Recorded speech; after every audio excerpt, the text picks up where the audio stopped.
Hello दोस्तों, एक बहस चल पड़ी है कि क्या कांग्रेस के दौर में ज़्यादा करप्शन थी या मोदी सरकार के दौर में करप्शन बढ़ गई है।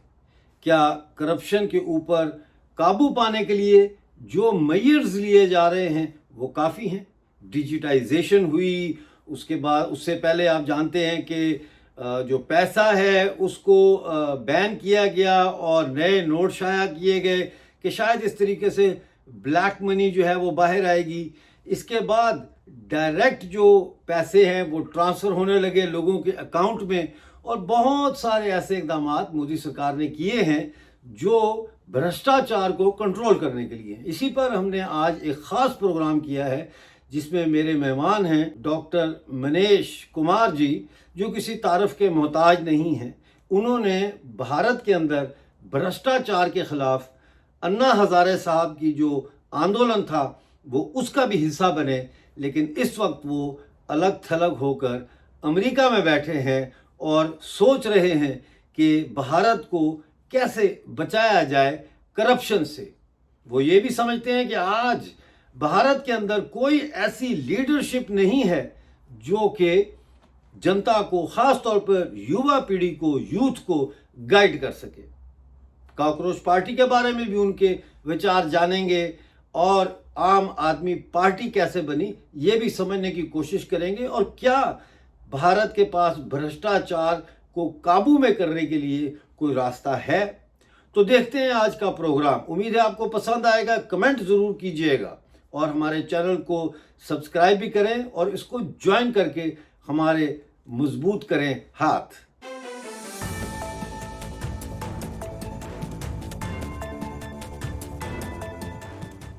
वादे के मुताबिक डॉक्टर मनीष रायज़ादा हमारे साथ जुड़े, उनको जोड़ लेते हैं, फिर हम ज़रा डिग डीप करते हैं। डॉक्टर साहब, बहुत स्वागत है आपका। Thank you for joining sir.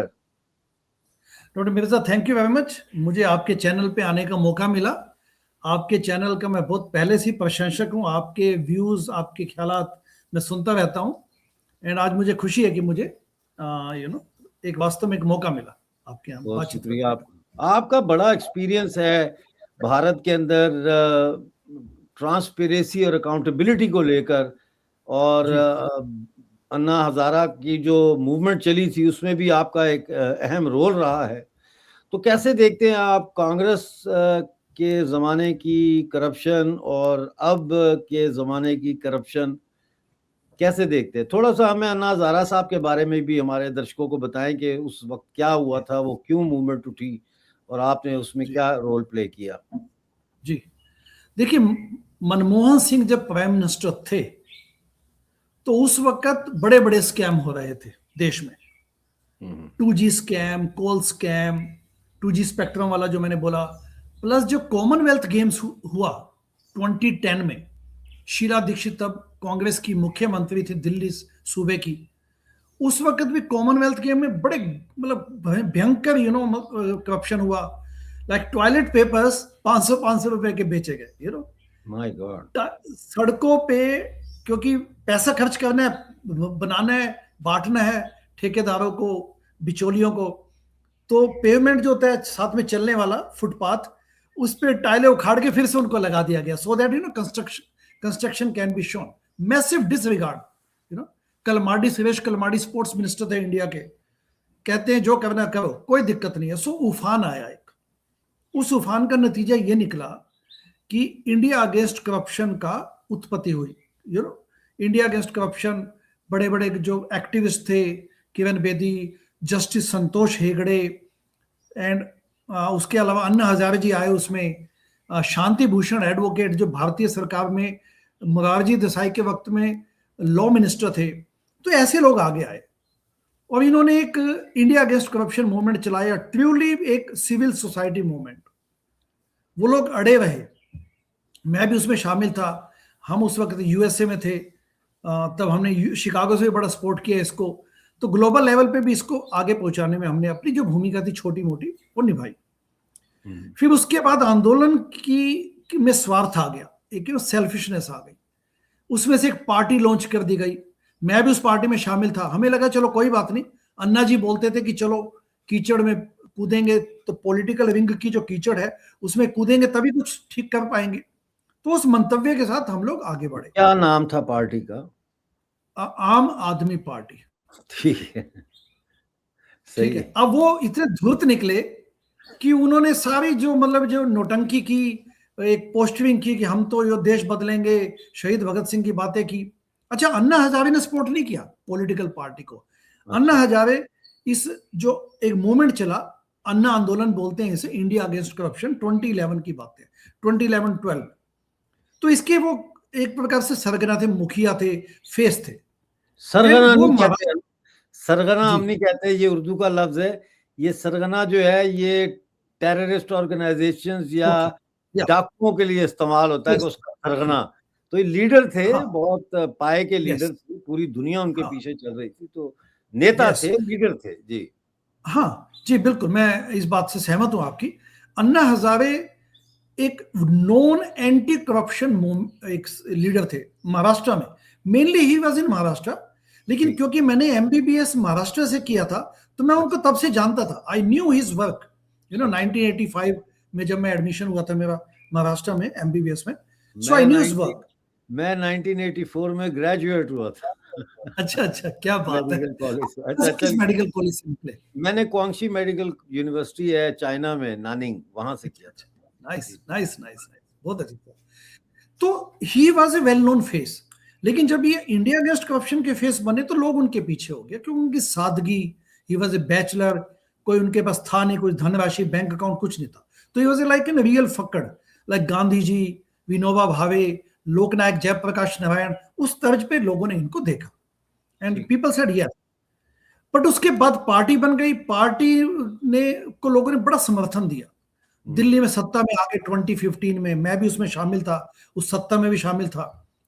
But इन्होंने आते ही जो फाइनेंशियल ट्रांसपेरेंसी थी, मिर्जा साहब, जो मैं ध्यान दिलवाना चाहता हूं, क्योंकि आम आदमी पार्टी ने कहा था कि हम एक एक चंदे का हिसाब दिखाएंगे, एक एक पैसे का हिसाब दिखाएंगे। क्योंकि जो स्कैम हुए थे, स्कैम के बैकग्राउंड में एक नया मूवमेंट चालू हुआ। हम्म, तो पीपल वर फेड विद चंदा चोरी, स्कैम्स, करप्शन, भ्रष्टाचार एंड ऑल दैट। तो इन्होंने कहा कि हम चंदे की पारदर्शिता दिखाएंगे, जो भी डोनेशन आएगी उसको हम वेबसाइट पे दिखाएंगे। एंड वो that was a new thing in that time.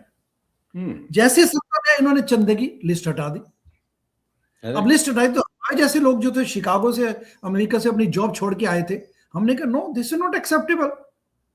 आप पॉलिटिक्स कीजिए, अपनी सियासत कीजिए, कोई बात नहीं, इसका विरोध करना है, उसका विरोध करना है, but we are not going to tolerate fiddling with the fundamental principles of the party's ideology. Hmm, आंतरिक लोकपाल बनाया था, ठीक है ना, क्योंकि अन्ना आंदोलन चला था जन लोकपाल बिल लाने के लिए, ओम्बड्समैन, जैसे कि हम एक पूरे देश में एक लोकपाल बनेगा, जन हम्म, लोकपाल, एंड करप्शन कम होगी, सख्त कानून बनाए जाएंगे। तो आम आदमी पार्टी जब बनी, आंदोलन तो विफल हो गया, काइंड ऑफ लाइक विफल तो नहीं हुआ, उसको डिफ्लेट कर दिया गया। हम्म, सो आम आदमी पार्टी ने सत्ता में आने के बाद 2015 में जब ये भ्रष्टाचार शुरू किया, तो हमने कहा नो। तो फिर हम अन्ना जी से फिर मिले, अन्ना हजारे से, एंड हमने फिर चंदाबंद सत्याग्रह अपनी पार्टी के खिलाफ चलाया। मूविंग फॉरवर्ड, अभी जब 2025 में दिल्ली में विधानसभा असेंबली चुनाव हुए, तो उसमें I contested from New Delhi assembly seat, जहां हम्म, से आम आदमी पार्टी के मुखिया, उन्होंने चुनाव लड़ा था, उनको हमने डिफीट करवाने में पूरी मदद, मतलब पूरा हमने अपना एफर्ट्स लगाए so that he can be defeated, because उन्होंने आंदोलन के साथ खिलवाड़ किया था, उन्होंने प्रिंसिपल्स, पार्टी के सिद्धांतों के साथ खिलवाड़ किया था। हम्म, बट मिर्जा साहब, आपके क्वेश्चन को आते हुए, if we look back from 2010 to 2026,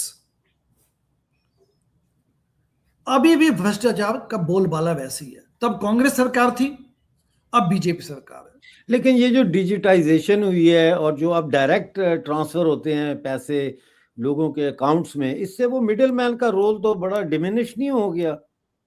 ठीक है, वो अच्छी बात है, हाँ ठीक है। देखिए, तकनीक को आप कब तक रोक के बैठेंगे? आप यूके में रहते हैं, मैं यूएसए में रहता हूँ। रेलवे जब लेके आए थे ब्रिटिशर्स, तो लोगों को लगा कि वो लोक कल्याण के लिए लेके आए। No, that was a financial basis था उसका, एक थी। अब जब इंडिया में 1985 1990 के लगभग राजीव गांधी ने जब आईएसडी एसटीडी फोन जो लेके आए, तो लोगों को लगा कि ये he is harbinger of a new technology. But telephone landline तो बहुत पुरानी टेक्नोलॉजी थी। जी जी। अब प्लेयर्स आना चाहते थे ताकि वो अपना बिजनेस कर सके। So you can not keep the fine technology away from people. But अभी देखिए ना, अभी हाल ही में 5 दिन पहले राम मंदिर पे जिस प्रकार से चंदा चोरी, चंदे के गबन की डकैती, लिटरली डकैती हुई है पैसों की, बात श्रद्धालुओं के दिए गए पैसे पे। कितना वॉल्यूम है उस डकैती का? कोई कहता 700 करोड़, कोई कहता 2000 crore rupees, and blatantly disregard किया गया। एंड ये वो उन लोगों ने किया है जो आरएसएस के लोग हैं। राम मंदिर ट्रस्ट है, that is basically managed by विश्व Hindu Parishad and RSS. And मैं भी उसी बैकग्राउंड का हूं, but I am not tied to any affiliation कि नहीं हम तो कुछ भी हो जाए सिद्धांतों को छोड़ के हम समर्थन करेंगे। राम मंदिर बना तो बड़ी अच्छी बात है, किसी ने विरोध नहीं किया। लोगों की, करोड़ों लोगों की श्रद्धा का प्रतीक है भगवान श्री राम।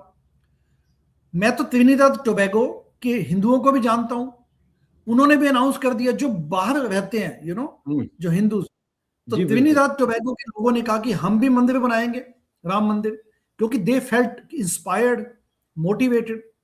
पूरी और दुनिया आपके में, अयोध्या में पूरी दुनिया में लोग जी, हिंदू जो है वो कम्युनिटी जी, इंस्पायर हुई, बिल्कुल इसमें कोई हाँ, शक नहीं। उसके बाद ही तो फिर दुबई में जो है मंदिर का भी उन्होंने जी, आयोजन जी, किया कि मंदिर हाँ, बनाएंगे, और सऊदी अरेबिया ने कहा महाभारत स्कूलों में पढ़ाएंगे।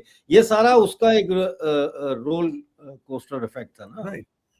तो सांस्कृतिक कल्चरल रेनेसेंस आप लेके आइए, कोई प्रॉब्लम नहीं है, बट जो बेसिक सिद्धांत है, आप ये देखिए, श्रद्धालु 1 लाख से ज्यादा श्रद्धालु राम मंदिर जाते हैं पर डे। अयोध्या में 10 लाख का चंदा पर डे, 10-10 लाख का चंदा पर डे कलेक्ट होता है। सो ये करप्शन एंड जब होती ये कैसे है? ये कैसे राम मंदिर में कैसे करप्शन इन्होंने की है? चोरी की है, क्या की है? डब्बा उठा के ले गए हैं, जाली दस्तखत करके एक जाली कार्ड बना के पैसा निकाला है, कैसे की है करप्शन? बिरजा साहब, जो डिटेल्स आ रही हैं वो इतनी शॉकिंग है कि यू कैनट इमेजिन कि इस किस्म की हरकतें हुई हैं। 40-50 लोग, चंपत राय जो कि राम ट्रस्ट मंदिर के सेक्रेटरी हैं, आरएसएस के पुराने प्रचारक हैं, उनकी देखरेख में हुई है सब, उनकी निगरानी में, he is the leader there. अब ये देखिए कि जब दान पात्र होता है जहां पे लोग चंदा डालते हैं, वहां से लेके मंदिर परिसर में लगभग 200 मीटर दूर एक फैसिलिटेशन सेंटर है, उसके बेसमेंट में वो गल्ले जाते हैं, डोनेशन बॉक्स। सीसीटीवी कैमरास गायब कर दिए गए हैं, सीसीटीवी कैमरा लगे हुए हैं लेकिन गायब कर दिए गए हैं।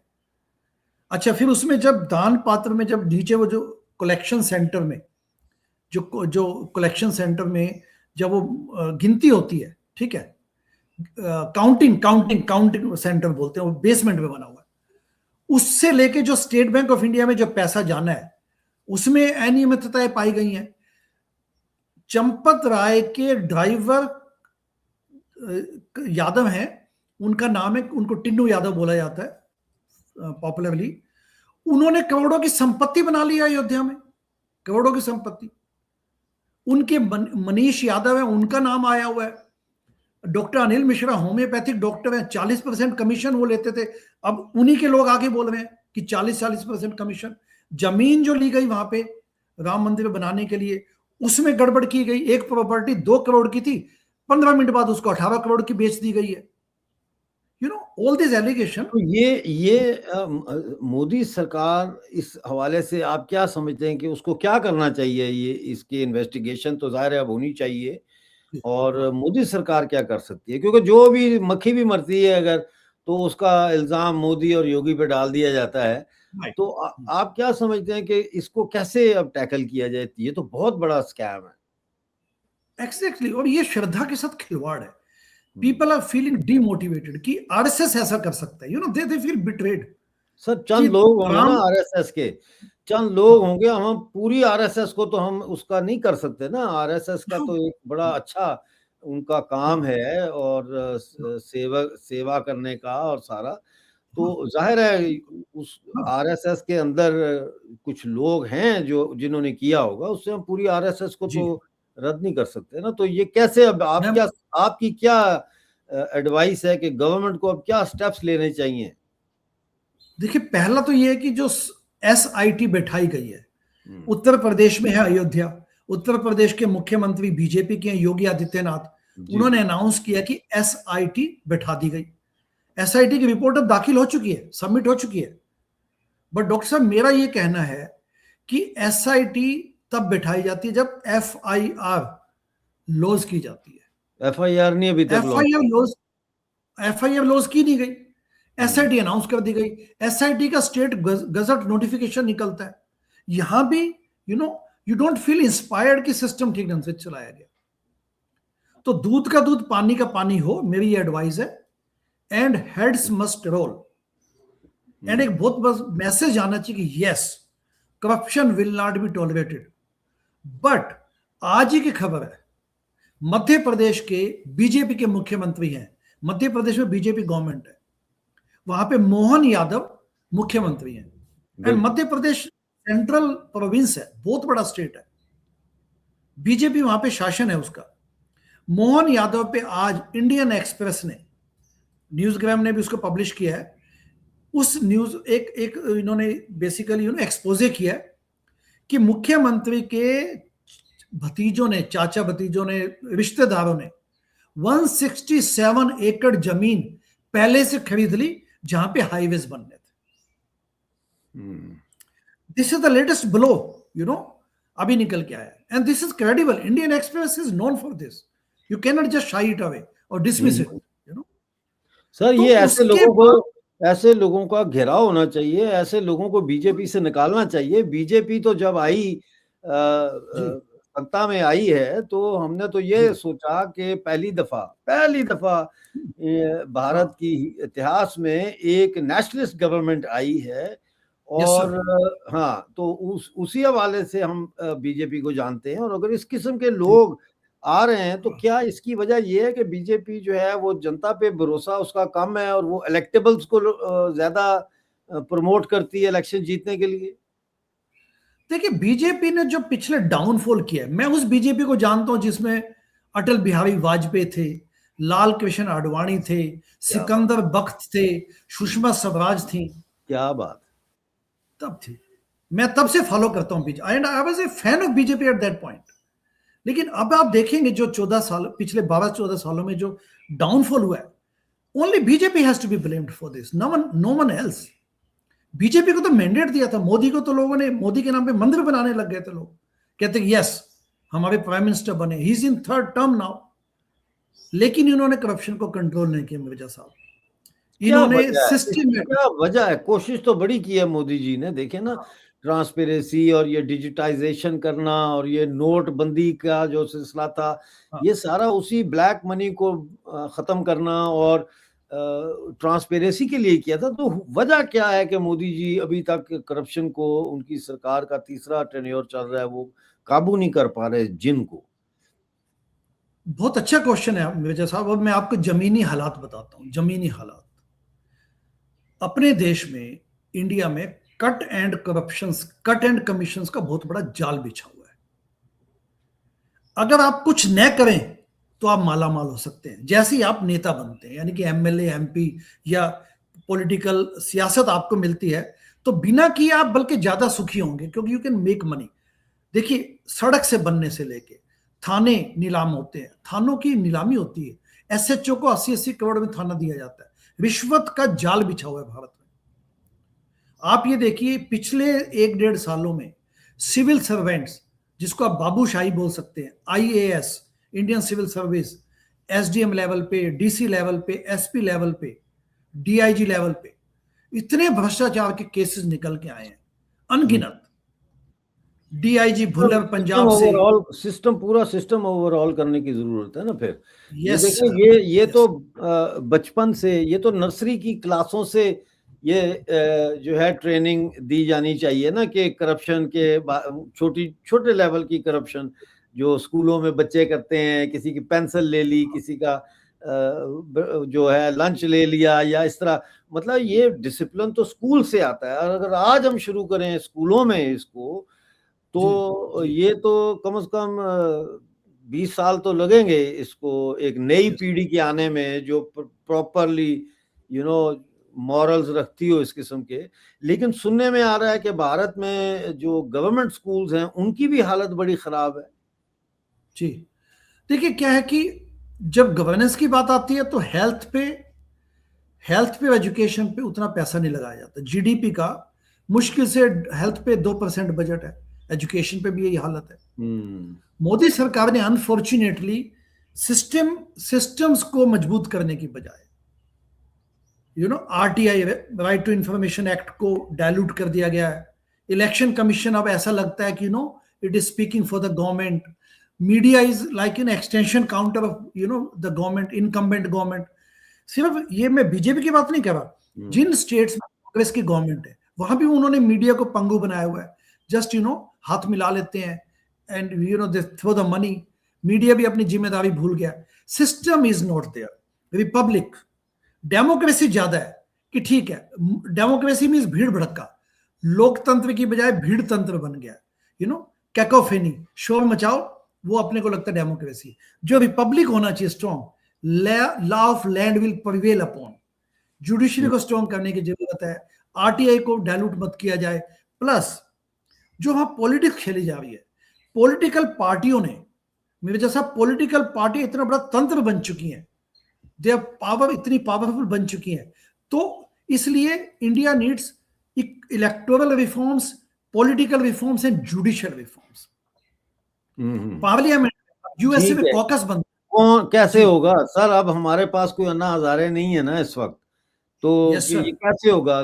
कोई लीडरशिप नहीं है जो इसको लीड करे, इस कैंपेन को लीड करे, तो कैसे होगा? दैट इज ये त्रासदी है, ये त्रासदी है। दिस इज अनफॉर्चुनेट, क्योंकि जो अन्ना आंदोलन के साथ खिलवाड़ किया गया, आंदोलन की जो हत्या की गई, तो पीपल आर नाउ स्केप्टिक। आपके observation is absolutely right on the spot. People are dismayed, people are skeptical, they don't वो कहते हैं कि जब हमने इस व्यक्ति को देख लिया जिसने दिल्ली का मुख्यमंत्री बनने के लिए सारे समझौतों से खिलवाड़ किया, so now we don't want, we don't believe कि लोग पॉलिटिक्स में क्लीन पॉलिटिक्स करने को ही आएगा। क्योंकि क्लीन पॉलिटिक्स की बातें की गई, निकलो बाहर मकानों से, जंग लड़ो बेईमानों से, मैं भी अन्ना तू भी अन्ना, उसके साथ खिलवाड़ किया गया। तो when you play with the people sentiment, people become skeptic. But that does not mean कि एक जन आंदोलन की जरूरत नहीं है। India badly needs a civil society movement, not political movement. ये जो कॉकरोच जनता पार्टी बनी है, इसके बारे में आपके क्या विचार हैं? देखिए कुछ युवा दावा करते हैं कि हमारे इतने मिलियन फॉलोअर्स हैं। देखिए वो तो आम आदमी पार्टी ने फंड किया हुआ है उसको, ठीक है ना। आम आदमी पार्टी है पंजाब में अपनी सत्ता लूज करने के कगार पे, so they are funding it, ठीक है। But anyway, good luck to the youth, because youth ही बदलाव लेके आते हैं। But they need better direction. I hope कि in coming days they might be able to chart out a good course of action, but वो देखने की बात है। बट वन अंडरलाइन थिंग निकल के आती है कि रिफॉर्म्स सुधार चाहिए। मैं चैलेंज करता हूं हमारे देश के पार्लियामेंटेरियंस को, जैसे यूएसए में कॉकस बनता है, रिपब्लिकन भी आ जाते हैं, डेमोक्रेट भी आ जाते हैं, कहते चलो मिलके इस लेजिस्लेशन को अप्रूव करते हैं, बिल बनाएंगे इस पे। तो इंडिया में ऐसा क्यों नहीं है? वो कॉकरोचों को तिलचट्टों को they are criticizing, but why a few MPs, just 5-7 MPs इकट्ठे हों, किसी भी पॉलिटिकल पार्टी के हों, वो बोले कि हाँ हम इलेक्टोरल रिफॉर्म्स पे लेके आएंगे, नोटा को मजबूत करेंगे, पॉलिटिकल फंडिंग क्लीन हो इसके लिए स्ट्रॉन्ग लॉज बनाएंगे, पॉलिटिकल पार्टीज में इनर पार्टी डेमोक्रेसी लेके आएंगे, we will do that. Parliament is the sanctum sanctorum, Parliament is the temple of democracy. और ये एमपीज जो बैठे हैं मेंबर ऑफ पार्लियामेंट, ये इलेक्टेड है, इनकी कॉन्स्टिट्यूशनल जिम्मेदारी बनती है। Who is stopping them? But उनको करना नहीं है, इसलिए जन आंदोलन की आवश्यकता है। सर, ये जो जन आंदोलन की आप बात कर रहे हैं, ये हिंदू बेस्ड जन आंदोलन होगा या मुस्लिम बेस्ड आंदोलन होगा या ये मिक्स होगा? क्योंकि इस वक्त तो हम देख रहे हैं कि इंडियन सोसाइटी जो है वो बहुत ज्यादा कम्युनल सोच उसमें दोबारा आ गई है वापस, और हिंदू वर्सेस मुस्लिम किस्म का ये अब ऐसा इंप्रेशन दिया जाता है कि बीजेपी जो है वो हिंदू है और वर्सेस मुस्लिम है, और मतलब ये बहुत ही नुकसानदेह है इस किस्म के आंदोलन के लिए जिसका आप जिक्र कर रहे हैं। देखिए पिछले 12 सालों में जी जी। बीजेपी गवर्नमेंट ने विकास को ऐसे वो बना लिया, एक जुमला बना लिया, विकास विकास विकास। बट हुआ क्या है पिछले 12 सालों में? रिलीजियस डिवाइड बढ़ा है, हेट, नफरत, इवन इवन हिंदुओं में भी। जैसे रिजर्वेशन पे कोई स्टैंड नहीं लिया, बल्कि एक नया कानून ले आए, जेएनयू में प्रोटेस्ट हुए। तो इन्होंने डिवाइसिव एंड पोलराइजिंग इश्यूज पे काम किया है। एंड सभी पॉलिटिकल पार्टियां अमूमन, कांग्रेस भी ऐसी है, कांग्रेस अपीजमेंट करती है। सो ये इनका ये मुद्दा है कि they don't want to focus on systems. अब दिल्ली में देखिए एयर क्वालिटी इंडेक्स, पोल्यूशन बेहद है, कोई ब्लूप्रिंट नहीं है, लोगों को भी नहीं चाहिए, लोगों को उलझा देते हैं धर्म के चक्कर में। ठीक है, हिंदू मुसलमान कर दो, ठीक है।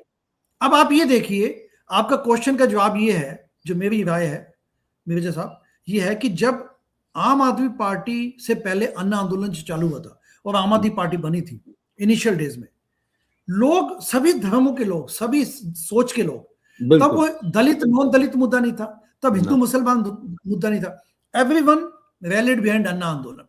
तब लोगों ने ये तो नहीं कहा कि अन्ना जी तो महाराष्ट्र के हैं, मराठी हैं, मैं तो तमिल हूं, मैं तो तेलुगु हूं, मैं पंजाबी हूं, ऐसी बातें नहीं हुई तब। When the leader will act as a statesman, people will follow him. अगर लीडर स्टेट्समैन बनने की बजाय उनको भिड़ाएगा, लड़वाएगा, तो people do that. And that is why people will support. जो आपका सिविल सोसाइटी मूवमेंट जिसका आपने पूछा कि वो हिंदू बेस्ड होगा कि मुस्लिम बेस्ड होगा, that is not even the question. लोग परेशान हैं, लोग लालायित हैं बदलाव के लिए, उनको लीड करने के लिए चाहिए। सर, ये आप क्या समझते हैं कि ये जो सिस्टम है हमारा, इलेक्शन बेस्ड और वेस्टर्न डेमोक्रेसी बेस्ड जो सिस्टम है हमारा, ये खुद ही करप्शन को रास्ता देता है परवान चढ़ने का? इस सिस्टम के होते हुए करप्शन के साथ नहीं लड़ा जा सकता? जब देखिए, जब राम मंदिर में एक घोटाला हो जाए तो लोगों को ये मैसेज आता है कि अल्टीमेटली जो भी ये बैठे हैं ऊपर, जिनको पावर मिलती है, वो घोटाले करते हैं। तो नेशनल कैरेक्टर इज मिसिंग। जैसा राजा वैसी प्रजा, people lose faith in democracy. लेकिन इलेक्टोरल रिफॉर्म्स अगर हो जाएं तो corruption, anti corruption measure strongly implement हो, लोग अच्छे पॉलिटिक्स में जा ही नहीं पाते आज। सर, करप्शन को रोकने के हवाले से कौन सी इलेक्टोरल रिफॉर्म्स आप सजेस्ट करते हैं? यस सर, सबसे पहला ये है कि इंडिया में पॉलिटिकल पार्टीज ब्लैक मनी पे चलती हैं। आपको ध्यान होगा कि सुप्रीम कोर्ट ने इलेक्टोरल बॉन्ड्स को अनकॉन्स्टिट्यूशनल डिक्लेयर किया 2 साल पहले। सुप्रीम कोर्ट भी 5-6 साल बैठी रही उस पर, बट अल्टीमेटली उसने कहा कि अनकॉन्स्टिट्यूशनल है। पॉलिटिकल फंडिंग क्लीन हो। अब जैसे यूएसए में पैसों की माया है यहाँ पे, बट अल्टीमेटली पता चल जाता है कि किस सेनेटर को या किस कैंडिडेट को किसने कितना पैसा दिया। वो इंडिया में नहीं है। सेकंड ये है कि जो ये फर्स्ट पास्ट द पोस्ट है, कि भाई जिसको ज्यादा वोट मिल गए वो जीत गया, चाहे उसको 21% वोट मिले हो, इसमें इसको रिवाइज किया जा सकता है। रन ऑफ वाले इलेक्शंस किए जा सकते हैं, प्राइमरी इलेक्शन किए जा सकते हैं, so many reforms. But ranked choice voting या प्रोफेशनल वोटिंग लाई जा सकती है, ताकि अच्छे कैंडिडेट्स मैदान में उतरे। अभी तो क्या लगता है कि पॉलिटिकल पार्टियां पैसा खाती हैं, टिकटें बेचती हैं, उसके बाद कैंडिडेट थोप देती हैं। हमें लगता है कि हम अपना एमपी चुनते हैं, but no, we are not choosing our own MP. Party ने एक स्टूज को हम पे थोपा, हम उसको एमपी बना देते हैं। तो वो तो पार्टी का हितैषी है, पार्टी को पैसे दे के आया। That is corruption. So it's there is a multi-pronged approach. Multiple measures लेने पड़ेंगे। नंबर 1 स्टार्टिंग विद कि कुछ ईमानदारी अपने आप में हो, लाइक एक नेशनल कैरेक्टर बिल्डअप किया जाए। दूसरा कि कानून बड़ा स्ट्रॉन्ग होना चाहिए कि पकड़ा गया तो छूटेगा नहीं। जुडिशरी को इंप्रूव करना पड़ेगा। जुडिशरी अपने कैल्सिफाइड है, फॉसिलाइज्ड है, उसको एडिक्वेट फंडिंग नहीं की जाती, क्योंकि this helps. Inner party democracy लाई जाए, जो अपने इलेक्टोरल पद्धति है उनको स्ट्रॉन्ग किया जाए। उसमें नोटा जैसे हो गया, नन ऑफ द अबव, वो मीनिंगलेस है आज की तारीख में। आप नोटा को नेगेटिव में कन्वर्ट कर दीजिए, या ये बोल दीजिए कि अगर 20% वोटर्स ने नोटा को वोट डाल दिया तो इलेक्शन फिर से होगा। फिर देखिए आप, प्राइमरी इलेक्शन का मैंने एग्जांपल दिया। सो मल्टीट्यूड ऑफ रिफॉर्म्स, उसके लिए एक ईमानदारी चाहिए कि हाँ देश मेरे लिए, I want to serve the nation and reforms लेके आऊंगा। मोदी जी के पास मौका था, वो मोदी जी अभी के भी पास है मौका था। सर, अभी भी है, अभी भी उनके पास है मौका, हो सकता जी है उनके ज़हन में ये जी बात हो। अच्छा, जी मैंने ये जी देखा है वेस्ट में, आप अमेरिका में भी हो सकता है ऐसा ही होता हो, यहाँ पे तो कैंडिडेट पार्टी नहीं देती, बल्कि कॉन्स्टिट्यूएंसी जो होती है वहाँ वोट होता है, वहाँ से लोग कहते हैं कि ये हमारा कैंडिडेट होगा। यस तो सर। पार्टी की लीडरशिप का कोई उसमें दखल नहीं होता, यू नो, उस पार्टी की लीडरशिप नहीं कहती कि अच्छा डॉक्टर मनीष इलेक्शन लड़ेगा, डॉक्टर मिर्जा इलेक्शन लड़ेगा, बल्कि कॉन्स्टिट्यूएंसी के अंदर मैं और आप दोनों जाते हैं और हम कहते हैं मैं इलेक्शन लड़ना चाहता हूँ, आप कहते हैं मैं यहाँ से इलेक्शन लड़ना चाहता हूँ, और फिर हम अपने कॉन्स्टिट्यूएंसी से मिलते हैं और फिर कॉन्स्टिट्यूएंसी वाले हमें वोट देते हैं कि जी ठीक है हमारी तरफ से ये इलेक्शन लड़ेगा, और फिर पार्टी को रिकमेंडेशन होती है और पार्टी जो है वो फिर हमें टिकट देती है और हम इलेक्शन लड़ते हैं। ऐसा सिस्टम आप समझते हैं होना चाहिए इन प्लेस इंडिया में भी? Yes sir. हाँ, इसी का मैंने रेफरेंस दिया, प्राइमरी इलेक्शन होना चाहिए, प्राइमरी, प्राइमरीज जिसको बोलते हैं या जी हाँ, कॉकस बोलते हैं, कॉकस, जी। तो वो होना चाहिए। यस। तो सब वो यहाँ पे है नहीं, वो ये सिर्फ पॉलिटिकल पार्टियों ने कब्जा किया हुआ है, लोकतंत्र पे पॉलिटिकल पार्टियां हावी हो चुकी है। अब वो रिफॉर्म नहीं करने वाली। इलेक्शन कमीशन ऑफ इंडिया या सुप्रीम कोर्ट की जिम्मेदारी बनती है कि वो प्राइम इनर पार्टी डेमोक्रेसी को स्ट्रांगली लेके आए। आपने कहा कि पॉलिटिकल पार्टियों की अहमियत नहीं है यूके यूएसए में, बिकॉज उन्होंने उस विकार को, उस एनॉमली को समझा, उस बीमारी को समझा और उन्होंने उसको फिक्स किया। इंडिया में पॉलिटिकल पार्टियां जो शक्ति केंद्र बन चुकी हैं, पार्टियां वही टिकटें लेती, टिकटें बांटती हैं वो। आप इसको मैकेनिज्म को हटा दीजिए, प्राइमरी इलेक्शन होगा, जनता चुनेगी, जो जीतेगा उसको बीजेपी या कांग्रेस या दूसरी पार्टी टिकट दे, तो ठीक है इसमें पार्टी की अहमियत कम हो जाएगी। So sir, this can final be done, comment, this can. जी जिसके फाइनल कमेंट सर, आज के प्रोग्राम को जी कंक्लूड करते हैं।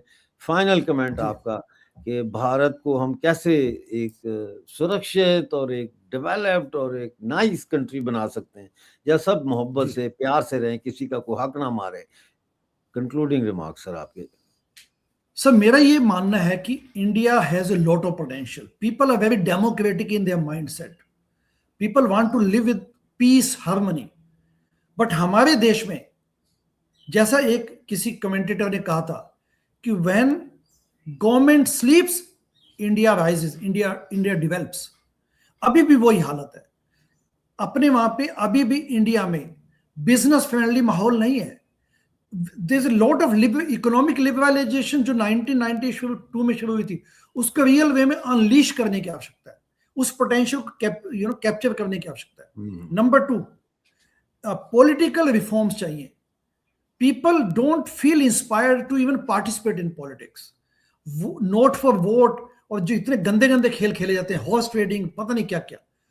तो पॉलिटिक्स को क्लीन किया जाए, पॉलिटिकल मैकेनिज्म्स को इंप्लीमेंट किया जाए, जो अपनी अभी बात हुई है, only then people will feel कि हाँ, हम लोकतंत्र में लोगों की पार्टिसिपेशन है।